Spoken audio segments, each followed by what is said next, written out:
What's happening, everybody? Welcome into episode 52 of the Will Dalton Show. It is May 3rd of 2023. Hope everybody's doing fantastic. It's May, which means it's Star Wars month. I'm going to see Return of the Jedi tonight in theaters. So I believe this is the last day that the Return of the Jedi for the 40th anniversary is back. So we're going to go do that. And then tomorrow, May 4th, it's Star Wars Day. Also, Fortnite. They've had the Star Wars drop, the new one with Anakin, Padme, Darth Maul. And in my opinion, this is the best Star Wars update they've ever done for Fortnite. Like, I know they've had, Kylo Ren and the sequel stuff. They've had The Mandalorian back in the day. They had Boba Fett when that show came out. And they had Obi-Wan Kenobi. They've had Darth Vader in one of the previous seasons not too long ago.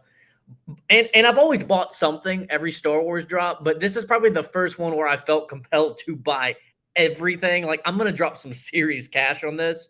Probably going to start with Anakin because he's my favorite and he's the GOAT.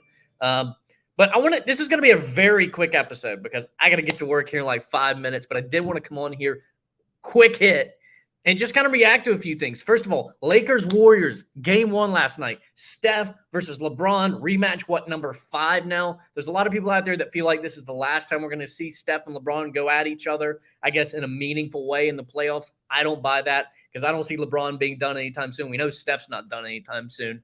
But the Lakers, they get game one, and this is going to be interesting because last night you got what you're going to need to get from the Lakers in order for them to win this series, it's one of the things. The two things, because I think we already know what LeBron's going to do in this series, the two things for the Lakers that they're going to need to have happen in order to win this series, and last night was a big one on the road also, by the way, is they're going to need AD to stay healthy and dominate down low like he can do and did last night, 30 points, 20 rebounds. And you're going to need D'Angelo Russell to be on point, which he was against Memphis in the first round series. And he's been fantastic ever since coming back to the Lakers and before that. But really, coming back to the Lakers, he's been kind of more on a bigger stage where we can kind of see it. So you got AD dropping 30 and 20 last night, and that's what you're going to need in order, for the Lakers to win this series. Heat-Knicks, they're now tied. Knicks won game 2 last night in Madison Square Garden. He got the first win on the road. You didn't have Jimmy Butler last night because he rolled his ankle.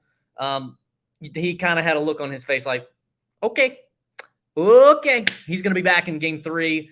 My personal opinion, this is my hot take on the finals, if you will. I think it's going to be Heat-Lakers. I think they're both going to show that the bubble season was not a fluke because playoff Jimmy is a real thing. He is unbelievable. He's a dog, and he shows up big time in the playoffs. And a lot of people last night were like, oh, see what happens when you don't have Jimmy Butler. I'm like, okay, show me a team that isn't the same when their best player's out. Show me. So Jimmy Butler's in. You probably win that game last night because it was tight the whole way. Warriors-Lakers was tight the whole way too. Then also, where are we with the Jon Snow show? Because I'm a big Game of Thrones fan. Where are we with that? I saw this report out there.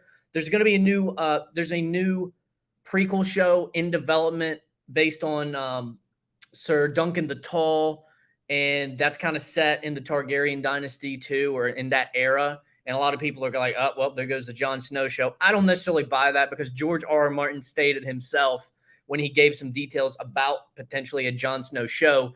He literally said that Kit Harington, who plays Jon Snow, came up with the idea for the show and approached HBO with a creative team already picked out. So clearly this means something to Kit Harington. And I think he's probably one of the people that are like, this season 8 did not quite go the way we wanted it to go. And a lot of, like, you've seen Maisie Williams on her brother's live stream on Twitch, I think, talking about how it wasn't great. So I think the Jon Snow show would be a way to kind of right the wrong of season 8, even though I personally liked it. And then last thing, and then I got to get out of here, John Boyega. So we've got the 3 new Star Wars movies that are going to be in production. The most notable one is the one with Daisy Ridley, where we're going to get Rey again. She's building the new Jedi Order. I believe it's set 6 years after the rise of Skywalker. And when I first saw this report during Star Wars Celebration that this was going to be a thing, immediately I tweeted, okay, Disney, Lucasfilm, Star Wars, you have a golden opportunity here to make it right with John Boyega. If you don't know, John Boyega, not very happy with how Finn ended up being played out. He was awesome in The Force Awakens. We thought maybe we're going to get a Jedi, but did not quite go the way we all thought. He was kind of minimized in episode 8 and then episode 9. I mean, he was literally kind of minimized to somebody screaming, "Rey!" the whole time. And he did not at all turn out to be what his character appeared it could become in The Force Awakens, either a Jedi or some other badass dude. He didn't turn out to be that. And John Boyega wasn't happy about it. He's been on many interviews saying that. He also wasn't happy. I think he also wasn't happy about the fact that they kind of portrayed him in some of the posters for The Force Awakens. You know, he was kind of the big one on the poster, at least in America, in other countries with the lightsaber. And it was portrayed as if he was going to be this big hero or a big hero of the trilogy. And then in China, they minimized his character on the poster. I don't want to get into all the political things like that because I'm not educated on a lot of that stuff. I'm just telling you, I know he was upset about that.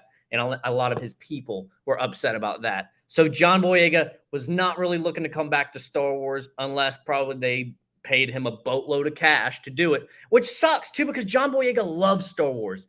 You know, he's one of the people, the actors that love Star Wars. Not just like, oh yeah, I watch Star Wars. No, he's a fan, a big fan. He was all about Battlefront 2 when it dropped. He was playing it. He's about the figures, collecting. He's a big Star Wars fan. So to see him kind of go out that way sucked because I'm a massive Star Wars nerd. So the report came out about a week ago. It seems John Boyega is going to be in this new Rey, new Jedi Order movie.